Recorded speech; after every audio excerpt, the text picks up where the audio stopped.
Do you want to know about best graphics cards for gaming? Yes, you are in the right place. We have tried to include in-depth information on graphics cards for gaming in our video, which will be enough to fulfill all of your needs.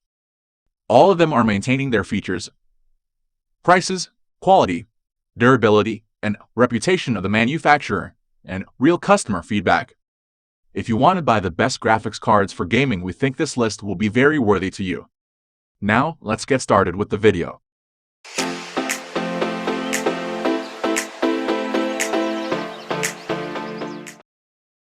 At the first position of our list, we have Radeon RX 6800 XT.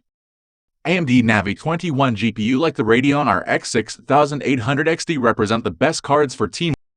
The RX 6800 XT provides a massive boost in performance and features relative to the previous generation RX 5700 XT, as well as adding ray tracing support via DirectX ray tracing or Vulkan RT thanks to the RDNA 2 architecture. At current prices, which have dropped quite a bit in the past few months, the RX Radeon 6900 XT and RX 6800 are also worth a look.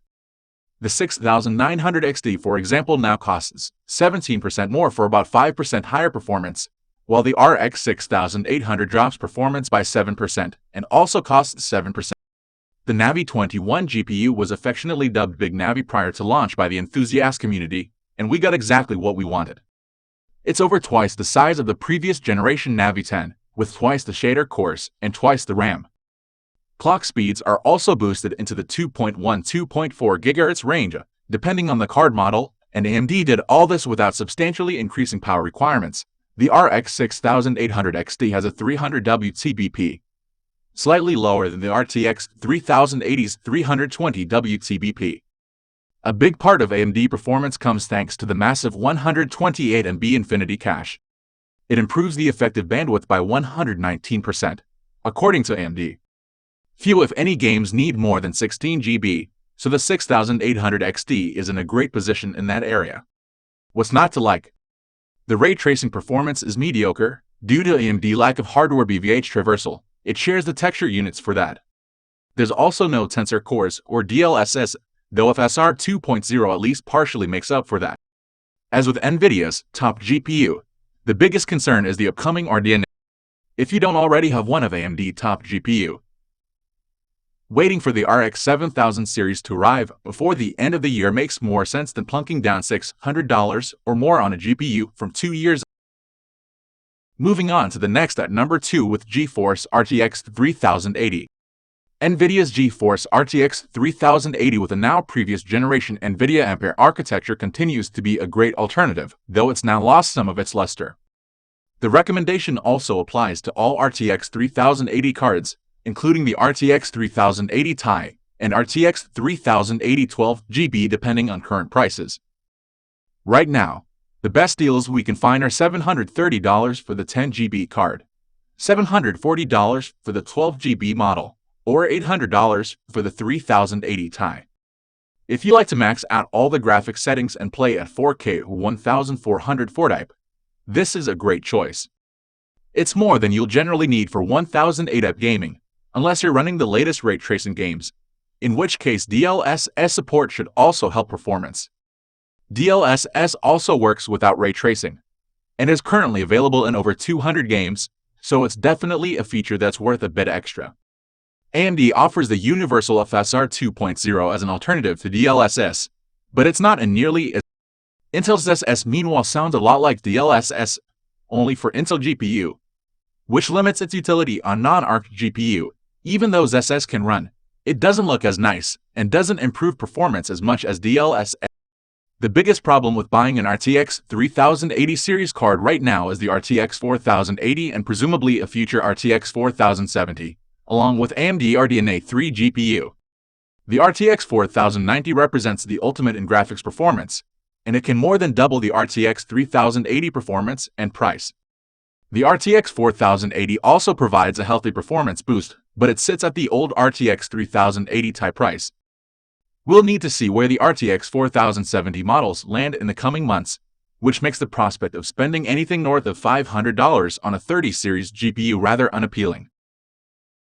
The number 3 position is held by GeForce RTX 4090. For some, the best graphics card is the fastest card, pricing be damned.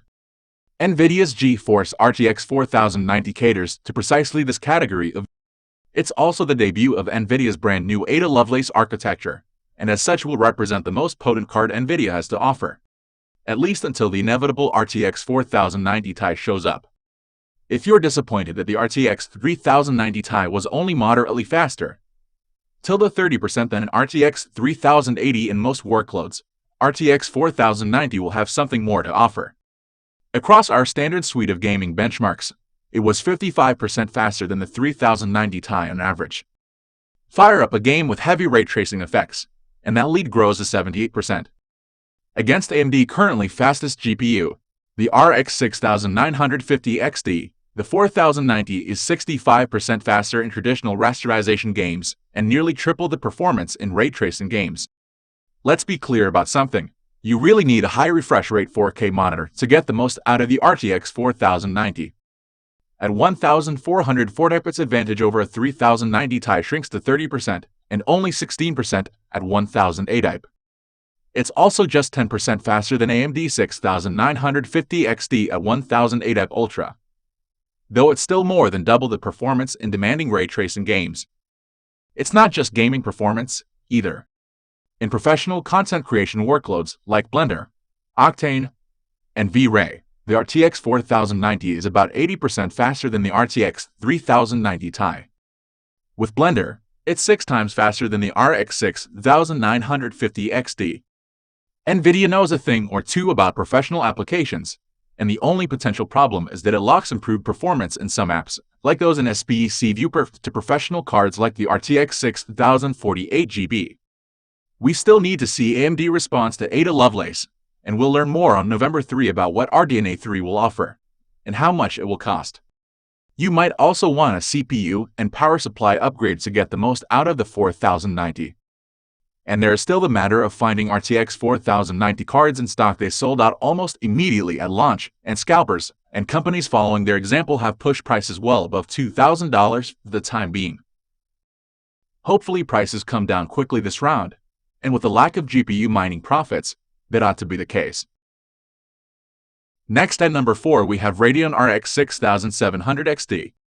Start with the Navi 21 GPU and then cut down the various functional units to create a smaller die that can sell at lower prices, and you have AMD Navi 22 and the RX 6700 XT.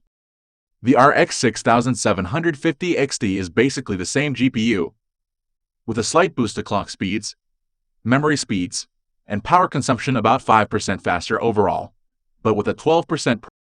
Give some thought to the RX 6710 GB as well, which offers less performance but also costs less and gives the other GPUs some healthy value competition.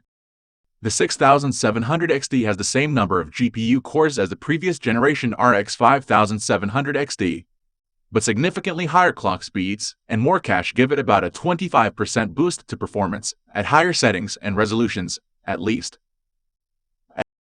During testing, the RX 6700 XT hit clock speeds in excess of 2.5 GHz while gaming, and that's at stock on the reference card. Factory overclocked models can push that closer to 2.7 GHz, still without cooking the GPU. In our performance testing, the RX 6700 XT traded blows with the RTX 3070 and RTX 3060 Ti. It's a bit faster than the latter, and a bit slower than the former, but the going price of around $390 lands below both of those. Still, if we include pretty much any games with DLSS or ray tracing, the 6700 XT comes in well behind the 3060 Ti and almost looks like a 3060 competitor. This card has moved up in our overall rankings thanks to its excellent online prices. It's currently available at prices starting below $400, basically $100 off the MSRP. While we don't expect a mainstream RX 7000 replacement until early 2023. That's not guaranteed, and we need to see what RDNA 3 brings to the table next month. Finally, the number 5 position is dominated by GeForce RTX 3060. As we enter the lower end of the price and performance ladder with NVIDIA's desktop Ampere lineup, the cuts to processing power become more significant. The RTX 3060 uses NVIDIA's GA106 GPU, with a 192-bit memory interface. That's quite a bit better than the RTX 3050, but still a big step down from the GA104 chip used in RTX 3060 Ti, which has 36% more GPU core. Overall performance is similar to the RTX 2070, so 2.5 years later, you can match the performance of a formerly $500 graphics card with a $330 alternative. And hey, right as we commence with the next generation RTX 40 series cards, the RTX 3060 is finally available for close to its MSRP. Amazon has this RTX 3060 for $341. Opens a new tab. The RTX 3060 still delivers a great overall value, factoring in ray tracing and DLSS performance. VRAM capacity isn't the problem, and there are a few instances where the 3060 starts to close the gap with the 3060 Ti. It never quite gets there.